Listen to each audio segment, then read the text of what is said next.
Terima kasih pemirsa, Anda kembali menyaksikan Selamat Pagi Indonesia dan masih dalam rangka memperingati Hari Pers Nasional yang jatuh pada tanggal 9 Februari 2025. Kali ini saya akan mengajak Anda untuk berbincang dengan salah satu jurnalis senior Metro TV. Kita akan menanyakan bagaimana sih sebetulnya peran Metro TV untuk menjadi referensi utama bagi masyarakat. Dan kira-kira challenge-nya apa sih untuk tahun 2025? Apa bedanya dengan tahun-tahun sebelumnya? Nah, saya akan mengajak Anda untuk berbincang dengan Mas Ahsanul Atto selaku jurnalis senior Metro TV. Selamat pagi Mas Atto. Selamat pagi Jessica, selamat pagi semuanya. Ada semangat kan Mas Semangat, ini? selalu semangat. Iya dong, semangat karena untuk pemirsa Selamat Pagi Indonesia. Tentunya kita harus semangat untuk memberikan informasi agar menjadi referensi utama bagi masyarakat. Kira-kira gimana Mas peran dari Metro TV agar kita tetap bisa terdepan menjadi referensi utama masyarakat Mas? Waduh, pertanyaannya. Jadi kita sebagai media, sebagai newsroom ini harus terus bisa menjadi medium yang mampu mengcapture, memotret apa sih yang terjadi di masyarakat, merekam suara-suara publik, kemudian kita sampaikan ke halayak ramai termasuk juga para pemangku kepentingan. Nah, di situ saya bicara tentang fungsi media yang berperan dalam social control. Artinya kita sebagai media itu juga harus ikut mengawasi, melihat, mencermati apakah negara dalam tata kelola pemerintahan itu memenuhi prinsip-prinsip keadilan apa tidak, memenuhi prinsip-prinsip demokrasi apa tidak, memenuhi aspirasi publik apa tidak, bahkan aspirasi para publik yang tidak bisa menyampaikan aspirasinya. Karena sejatinya jurnalis itu adalah mata, hati, dan telinga bagi mereka yang tidak mampu bersuara.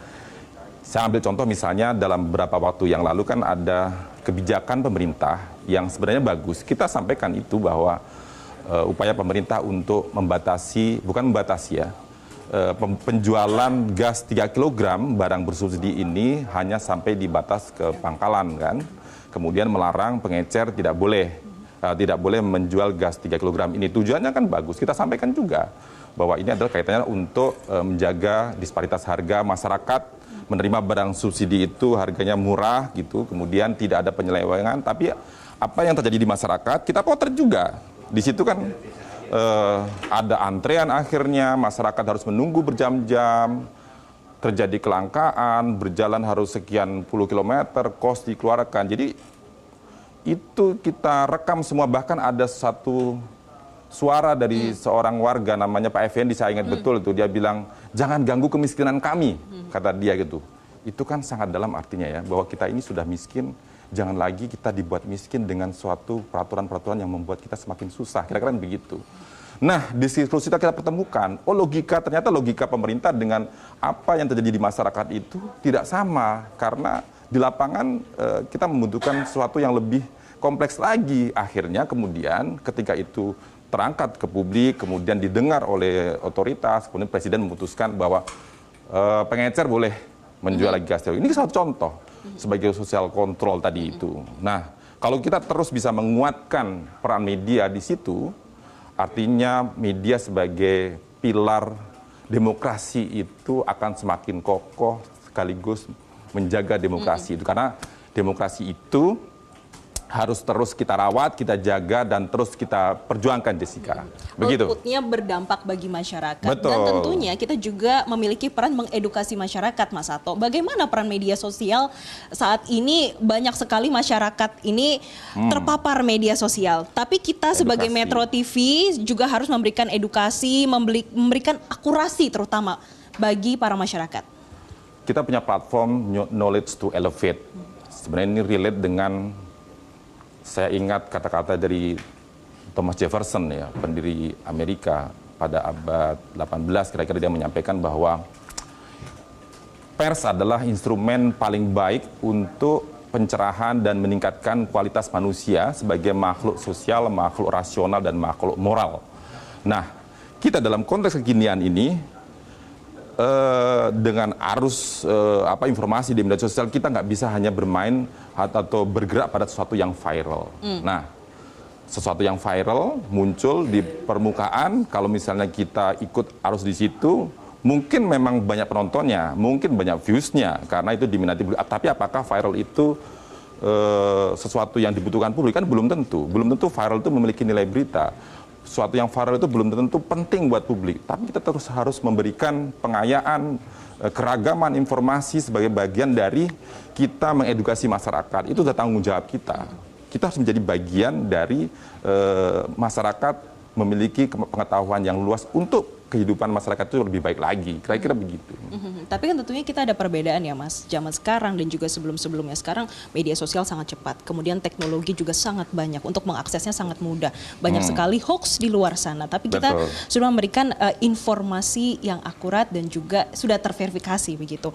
Nah, tantangan-tantangannya itu apa saja selain media sosial yang seperti itu? Tantangannya, bagaimana masyarakat sekarang itu cara mengkonsumsi informasi kan berbeda. Jessica kalau melihat berita pakai apa? Sekarang sudah dengan handphone saja semuanya. Dari Instagram, bahkan dari TikTok, begitu. Jadi pola konsumsi masyarakat terhadap informasi itu berbeda.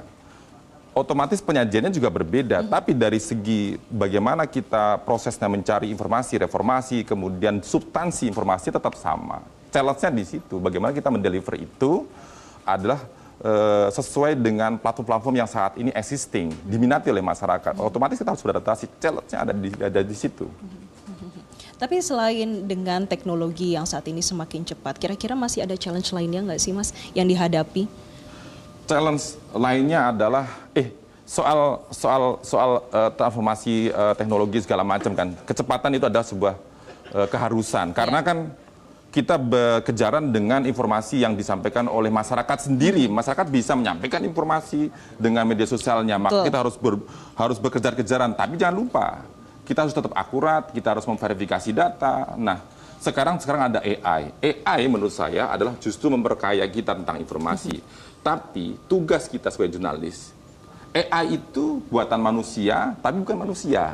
Dia tidak memiliki rasa, tidak memiliki karsa, tidak memiliki empati, tidak memikirkan dampak apa yang disampaikan kepada masyarakat. Justru jurnalis itu menempatkan media itu menempatkan informasi itu pada konteksnya, menempatkan informasi itu pada nilai-nilai yang tadi saya sampaikan. Itu maksudnya. Tetap harus cepat, tapi harus nih. Misalnya nih, saya lihat nih teman-teman kalau lihat nih. Saat siaran ini, ada banyak orang di belakang ini, mereka menemukan informasi sehingga sesuatu yang terjadi di masyarakat itu segera terdeliver secara cepat. Kan itu dibutuhkan kecepatan, dibutuhkan koordinasi segala macam. Tapi jangan lupa, kita harus memverifikasi. Kita harus mengkonfirmasi benar apa tidak, jangan asal cepat saja. Itu tantangan serius gitu. Ini teman-teman gitu. Nah, kira-kira begitu. Oke. Sebenarnya masih banyak yang pengen saya sampaikan. Masih banyak yang pengen disampaikan, insight-insightnya luar biasa loh. Terima kasih banyak Mas Ato selaku jurnalis senior Metro TV sudah membagikan ceritanya bagaimana Metro TV tetap menjadi referensi utama bagi masyarakat, social control dan juga bagaimana mengedukasi masyarakat. Terima kasih Mas Ato. Jessica. Selamat kembali bekerja Mas Ato.